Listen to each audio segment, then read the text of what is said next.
For years, economists have debated whether the United States dollar could ever truly lose its status as the undisputed global reserve currency. The prevailing consensus was always that there simply wasn't a viable alternative capable of absorbing massive global trade flows. But while Western governments are distracted by escalating geopolitical chaos, an entirely new financial infrastructure has officially gone live. Now, this parallel system completely bypasses traditional banking networks and leverages the current Middle East crisis as the ultimate catalyst for nations to abandon the dollar. And as this blockchain-backed settlement network becomes fully operational, it threatens to rewrite the global monetary order forever. My name is DC, and you're watching the Coin Bureau. The absolute dominance of the United States dollar relies heavily on the SWIFT payment network, which functions as the central nervous system of global trade. Now, for context, the Society for Worldwide Interbank Financial Telecommunication, or simply SWIFT, is a Belgium-based messaging cooperative that connects over 11,500 financial institutions across more than 200 different countries and territories. It processes the secure communication layer for roughly $5 to $7 trillion in transactions every single day. And it's extremely important to understand that this network does not actually hold or transfer any underlying funds whatsoever. Instead, it provides the authenticated instructions that allow banks to settle payments through complex correspondent banking chains. The illusion was always that this massive cooperative operated as a political neutral infrastructure, much like the internet's base protocols. But the reality revealed over the past decade is that SWIFT is an incredibly powerful political instrument effectively controlled by the United States Treasury. Because the vast majority of global dollar clearing flows through the clearinghouse interbank payment system in New York, the United States exercises de facto jurisdiction over virtually every bank on Earth. And removing a sovereign nation from this messaging network is exactly like cutting the telephone lines to a bank vault. The money technically remains in the vault, but nobody can transmit the instructions required to tell the bankers who actually gets paid. The weaponization of this specific financial plumbing established a worrying precedent back in 2012 when Iranian banks were forcefully disconnected under Western pressure. But the absolute breaking point occurred following the freezing of approximately $300 billion in Russian central bank reserves back in 2022. That unprecedented action demonstrated to the entire global south that holding dollar assets within the SWIFT system carried existential counterparty risk.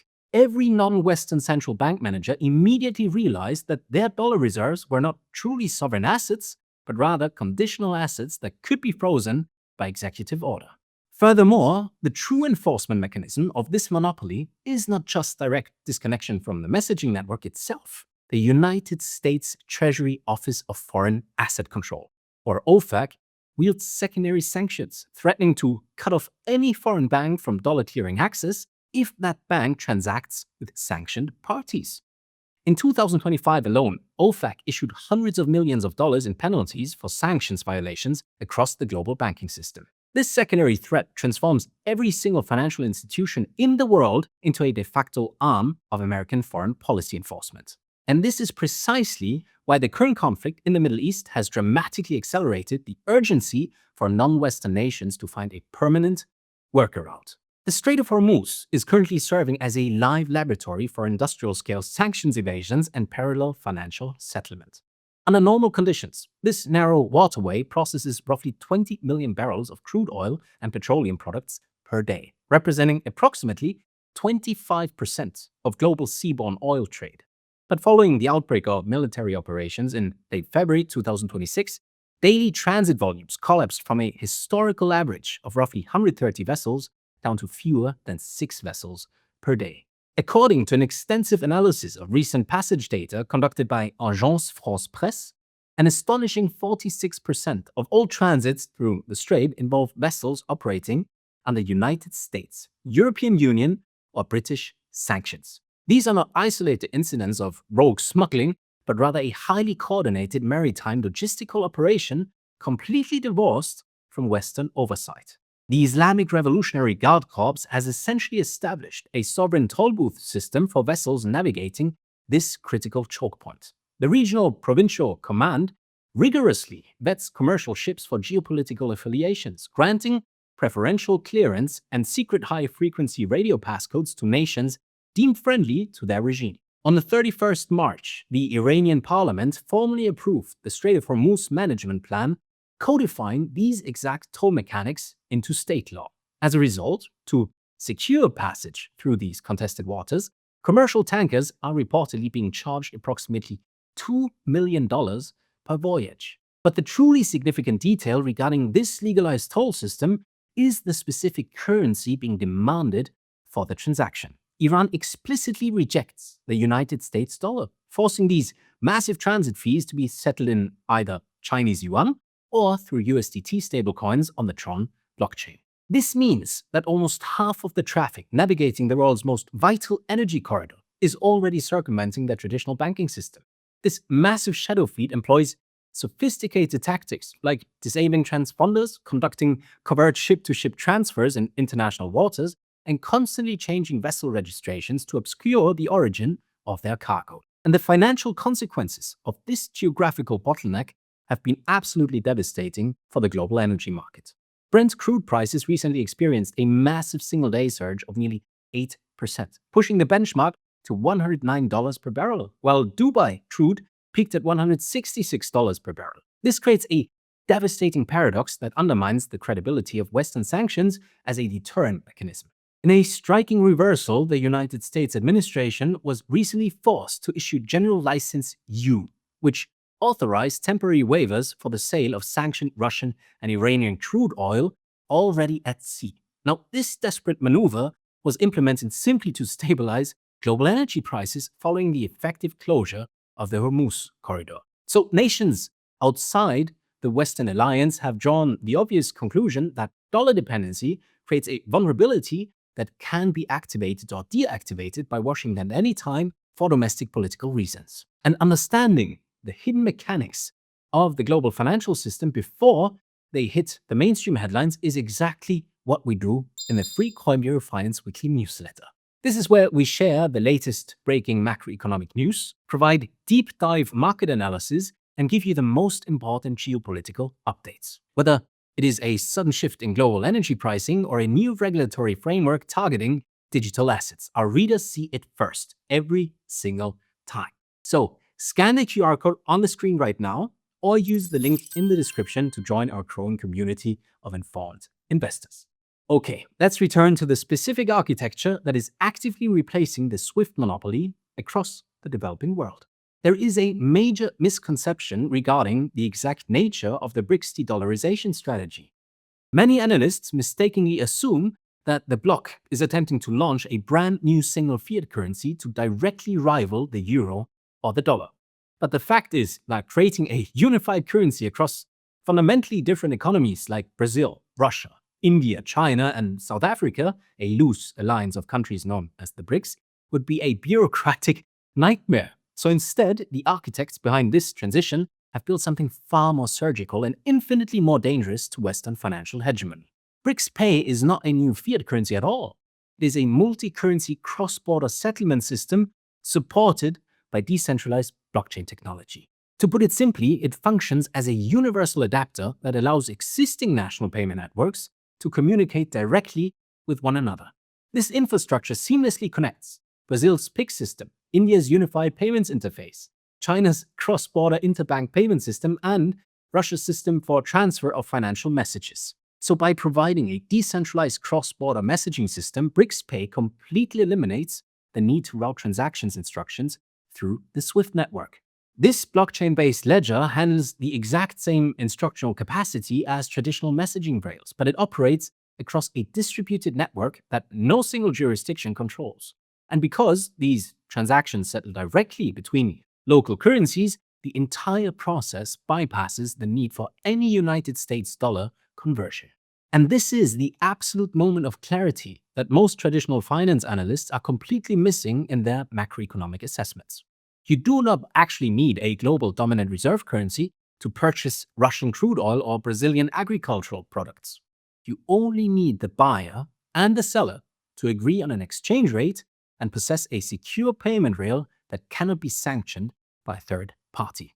And well, That exact payment rail now exists, and it's already processing significant volumes of international trade outside of American jurisdiction. Case in point, the Enbridge multi-central bank digital currency platform has already processed the equivalent of over $55 billion in cross-border transactions. And 95.3% of those specific transactions were denominated entirely in the digital Chinese yuan. To facilitate this massive expansion, China recently established an electronic yuan international operations center in Shanghai, specifically to scale cross-border usage toward Middle Eastern partners. But the structural development that gives this parallel system immense credibility comes directly from the Reserve Bank of India. In early 2026, the Indian Central Bank formally proposed an agenda item to interlink the official central bank digital currencies across all BRICS member nations. The proposal uses bilateral foreign exchange swap agreements between central banks to instantly manage trade imbalances without ever touching a Western correspondent bank. Now, this creates a frictionless, instantaneous settlement layer that operates completely outside the reach of the United States Treasury and its secondary sanctions regime. Furthermore, the alliance piloted a gold-backed settlement instrument known as the Unit in late 2025, which is composed of 40% physical gold and 60% BRICS currencies by weight. This instrument is explicitly designed to serve as a non-dollar reserve asset for inter-BRICS trade settlement, completely insulating participating nations from Western monetary policy.